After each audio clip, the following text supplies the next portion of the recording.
நலங்கு மாவு எப்படி யூஸ் பண்ணிட்டு இருக்கோம், என்னெல்லாம் பெனிஃபிட்ஸ் அப்படி. பச்சை பயிறு, கஸ்தூரி மஞ்சள், ரோஜா இதழ், ஆவாரம்பூ, வெட்டி வேறு, செம்பருத்தி பூ, கடலைப்பருப்பு, பூழாங்கிழங்கு, வேப்பிலை இதெல்லாம் கொண்டக்கடலை கூட ஆட் பண்ணலாம். விரலி மஞ்சள் என்ன பண்ணும், நம்மளோட ஸ்கின்ல வந்துட்டு எந்த இன்ஃபெக்ஷன் ஆகாம பருக்கள் வராம அதெல்லாம் பண்ணும். வசமும் பயங்கரமான டிஸ்இன்ஃபெக்டன்ட் தான். வந்து ரொம்ப ஷைனிங் வேணும், க்ளோ வேணும் அப்படின்னு நினைக்கிறோம்னா, காலேஜ்லாம் இருக்குங்க பிள்ளைங்க ஒழுங்கா கேர் பண்ண மாட்டாங்க, கிரீம்ஸ் போட மாட்டாங்க. எப்பயுமே கன்சிஸ்டன்டா அதுக்கு நம்ம போஷாக்கு கொடுத்துட்டே இருக்கணும்.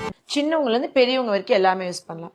உங்க வீட்டுல உங்க மனைவியில இருந்து, அம்மால இருந்து, பொம்பளை பிள்ளைகள இருந்து, குழந்தையில இருந்து எல்லாரும் போட்டு பலன் தங்க மேனி ஆகிறதுக்கு இது உதவும். கோல்டன் ஃபேஸ் பேக், பச்சை பால் இருக்குல்ல, காய்ச்சாத பால், அதுல நம்ம மிக்ஸ் பண்ணி ஃபேஸ்ல அப்ளை பண்ணி வச்சுட்டு ஒரு 10 மினிட்ஸ் கழிச்சு வாஷ் பண்ணிடலாம். இதுல பச்சை பால் திருப்பி கொஞ்சம் வச்சுக்கிட்டு இது ஃபேஸ் அப்ளை பண்ணி காஞ்ச அப்புறம் மில்க் தொட்டு இப்படி மசாஜ் பண்ணிக்கிட்டே இருக்கணும்.